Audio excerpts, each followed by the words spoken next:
Hey everybody, my name is Ivica. Thank you so much for joining me on this short guide, a short Unreal Engine tutorial for absolute beginners like me that will show you how you can easily and quickly create material instances, but more importantly how you can actually figure them out in the first place and understand what do they do and what is their point in your Unreal Engine levels. So you have your materials and you have your material instances. The best way to think about material instances is to see particular materials that have variations which are easily accessible, easily changeable and easily applicable in your levels, instead of always creating brand new materials from the get-go. Now, to do that, I'm going to first of all add a few objects, few static meshes to my level, and then show you how material instances actually work in that environment. And yeah, let's get a cone here. So there we have three separate materials, more precisely meshes. These are nothing more but meshes.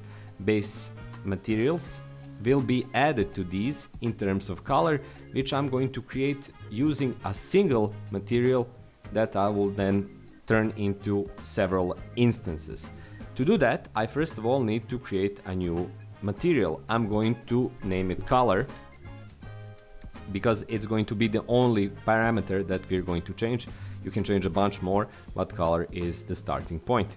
So I'm going to double click on it, and I'm going to modify the base color by adding a constant 3 vector.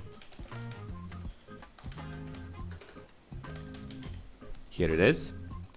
It's a constant 3 vector that I'm going to connect to base color. Now, that's the constant singular color that you can see here. I'm going to modify it so it becomes something of a, let's say, yeah, something like blue, or let's take it down actually and turn it, yeah, into this kind of bright blue. And I'm going to turn now this, because this is the base material, the base color, I'm going to turn this node into a parameter, which will make it visible in the material instance that I'm going to make after this. So only right click on it and check out or click on convert to parameter. It's called only param. I'm going to call it color. And all I do now is basically save and close the same material. It's going to take a few seconds to save successfully, but once it does, you can close the same material, and then we're going to move into creating the material instances. Now here we have, this is the color. The base material looks white, but it's not. And from there on out, I'm going to create several material instances that I'm going to call color 1, 2, and 3.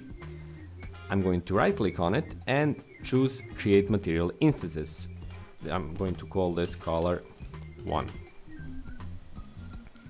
And by double click on it, I get this menu. I'm going to move it so it's visible here.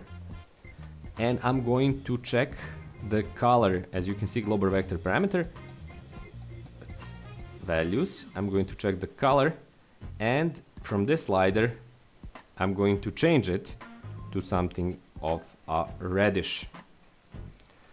I'm going to save and close that material instance, and here I have my color. That's color 1. Let's create color 2, create material instances.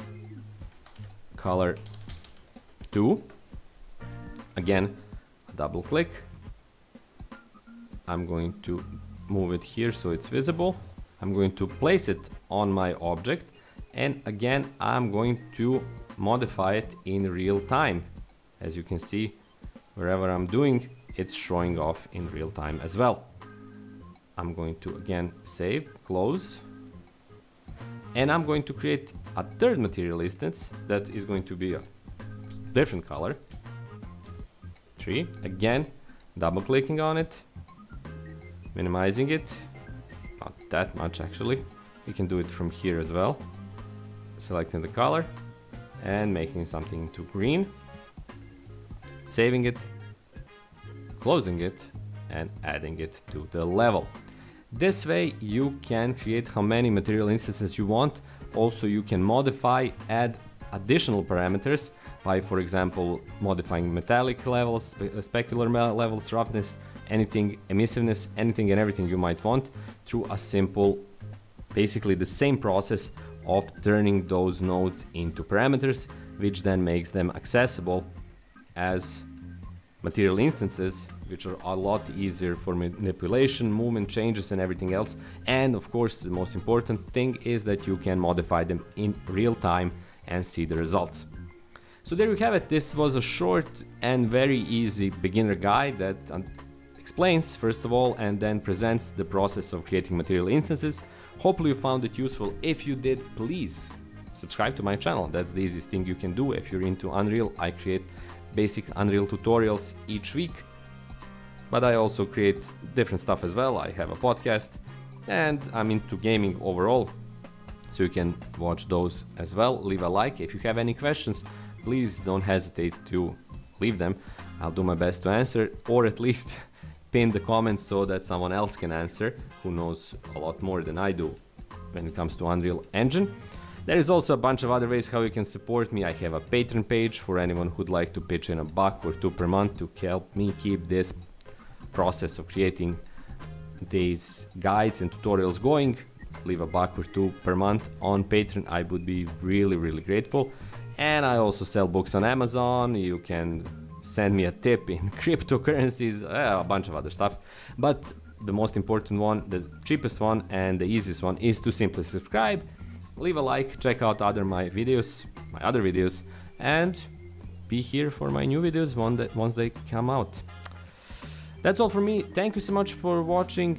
Hopefully you managed to learn something from this video. If you did, I'm super happy about it. Have a great day, and I'll see you in precisely 7 days from now. Until then, have loads of fun in your Unreal Engine levels. Bye bye.